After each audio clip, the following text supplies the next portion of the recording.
जय हिंद। बिहार और देश की राजनीति में एक नया कल्चर की शुरुआत हुई है और यह है गाली कल्चर। नेता लोग ऐसे गंदी और अश्लील बातों का प्रयोग कर रहे हैं कि कोई उसका सानी नहीं है और कोई भी एक दूसरे से कम नहीं है।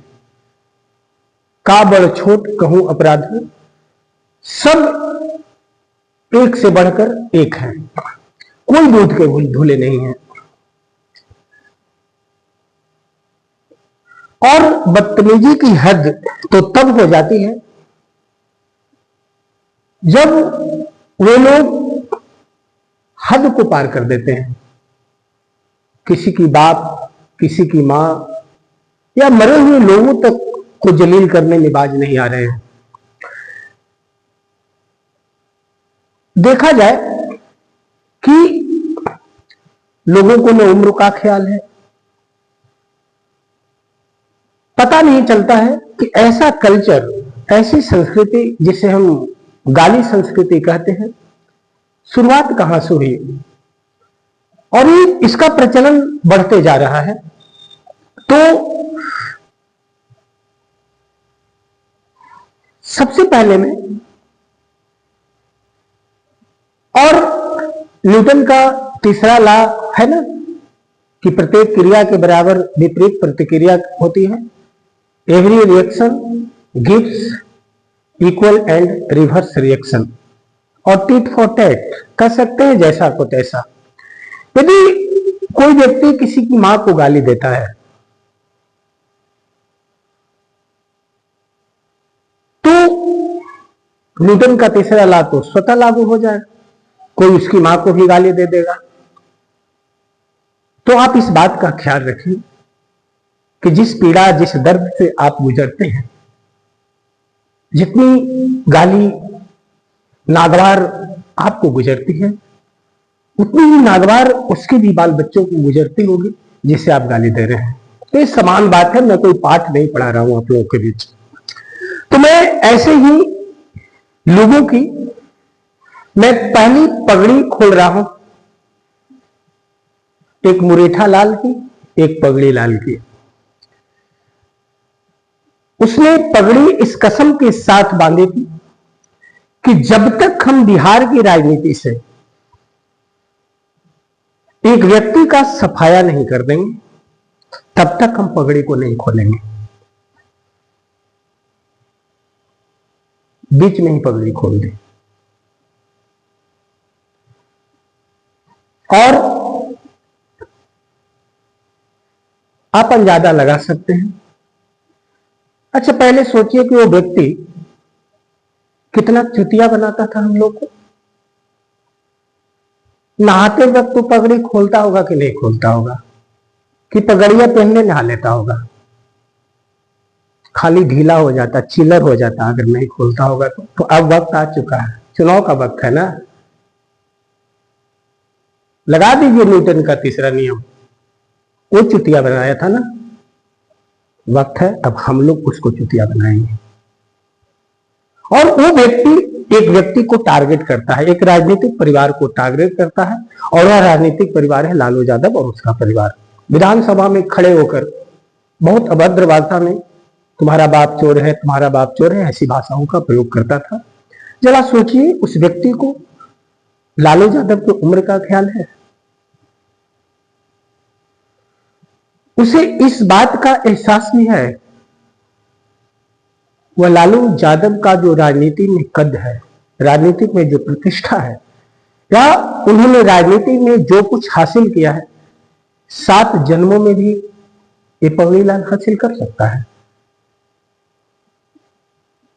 लालू यादव जब 1990 में सामाजिक और राजनीतिक परिवर्तन का दौर चल रहा था ना, बदलाव का दौर चल रहा था ना, तो लालू यादव उस बदलाव के नायक थे, उस बदलाव के हीरो थे। लालू यादव जो सोशल चेंजिंग था, जो पॉलिटिकल चेंजिंग था 90 के दौर का या उससे थोड़ा सा पहले या उसके बीच का जो दौर था, जो राजनीतिक और सोशल जो चेंजिंग हो रहा था ना, उस चेंजिंग के यह फादर था, इसके जनक थे। और लालू यादव जो सामाजिक परिवर्तन था, सामाजिक जो प्रतिष्ठा थी, करवट ले रही थी सामाजिक परिवर्तन, राजनीतिक परिवर्तन का वह करवट का काल था, तरुण काल था।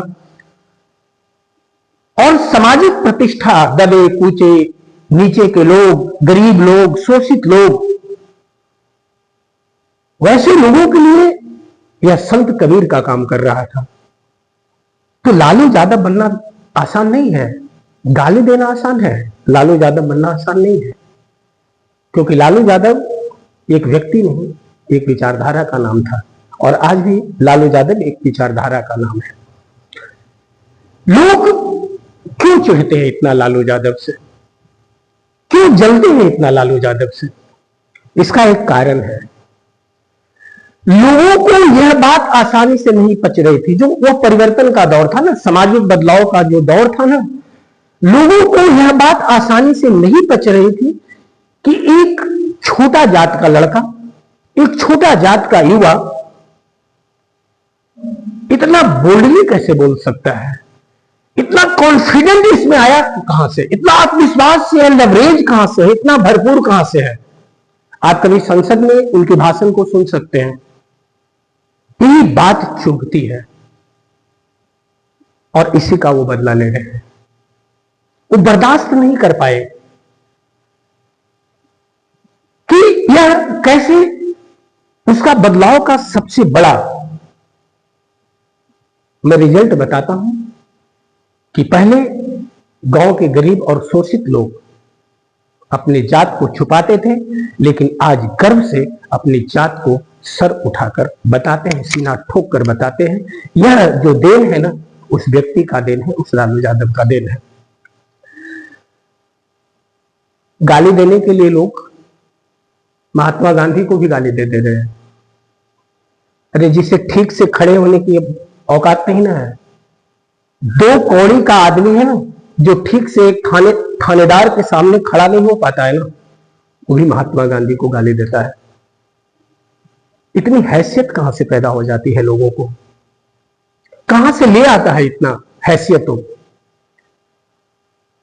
4 और 5 रुपए चुराने वाले चोर उचक्के भी सत्य ईमानदारी का प्रतीक वो गांधी को गाली देता है।